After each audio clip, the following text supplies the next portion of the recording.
Hello and welcome back to my vlog. A little something different. I had some serious stuff I was going to read and I just don't feel like being serious. So I got some things from a Bennett Cerf book. Usually a lot of his stuff is funny, but this is just a compendium of different things. And these three different things are just kind of interesting. Stuff that I had never known. So let's see. We'll start with this one. I think I had heard this before. One short paragraph from Carl Sandburg's Abraham Lincoln, The War Years, is destined to become a full-length motion picture at RKO. It will be the story of 9-year-old Grace Bedell, who lived in the village of Westfield, New York, in 1860.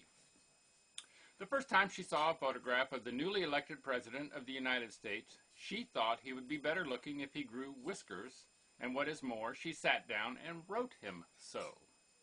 Mr. Lincoln gravely replied that it might look like a piece of silly affectation for him to begin raising a beard at this stage of his career.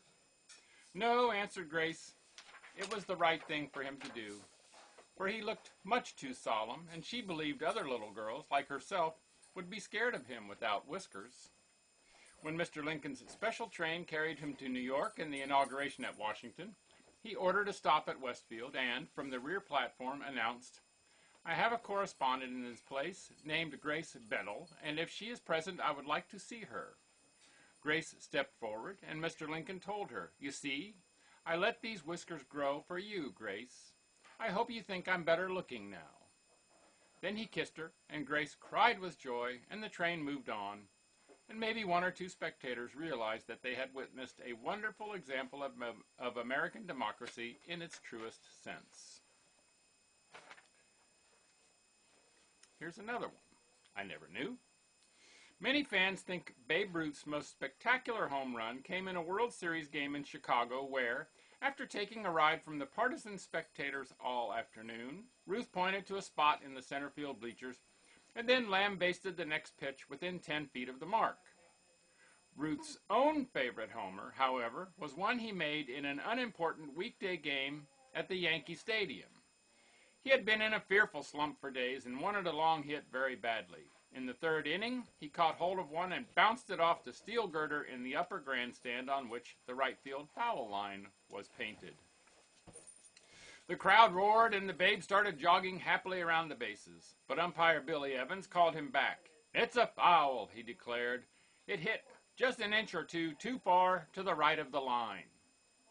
Manager Miller Huggins and Ruth's teammates rushed from the dugout to protest, but the mighty Babe waved them away. "I'll show the blank, blank, blank, blank," he declared grimly. The next pitch he hit on a dead line. The ball was still rising when it hit the very same girder in right field, but this time it was in fair territory by inches. Umpire Evans doffed his cap to Ruth as he crossed home plate. Never knew that story. And the last one here I found interesting as well. The story of how the role of Scarlett O'Hara was finally filled in the screen version of Gone with the Wind is not generally known and will bear retelling. You may recall the reams of publicity that accompanied the casting of this picture, with contests sponsored all over the country to single out an unknown beauty for the leading part. Folks in the know in Hollywood regarded all this as the usual malarkey, and it was generally expected that either Joan Bennett or Paulette Goddard would win the coveted contract. David Selznick called a press conference for a Friday morning to announce the full cast of the picture.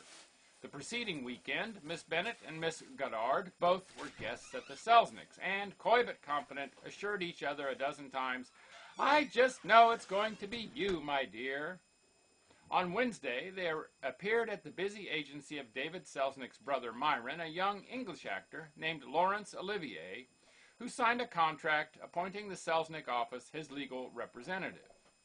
"There's going to be quite a show at David's studio tomorrow night," Myron mentioned casually.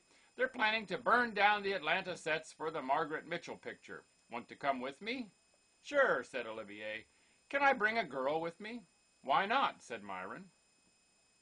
The next night, Olivier appeared on the set with Miss Vivien Leigh. She had played a small part in A Yank at Oxford, but was lost and unnoticed among the galaxy of stars that had turned out for the show.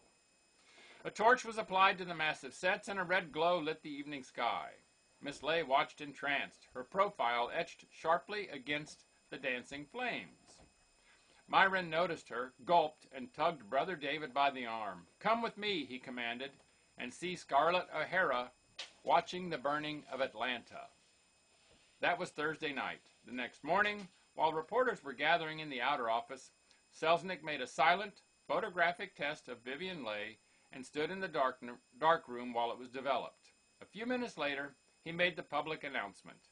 An unheralded English girl who had never so much as laid eyes on the script of Gone with the Wind was to play one of the most publicized roles in the history of motion pictures. Just proving sometimes you just have to be in the right place at the right time. Make it a great day, and bye for now.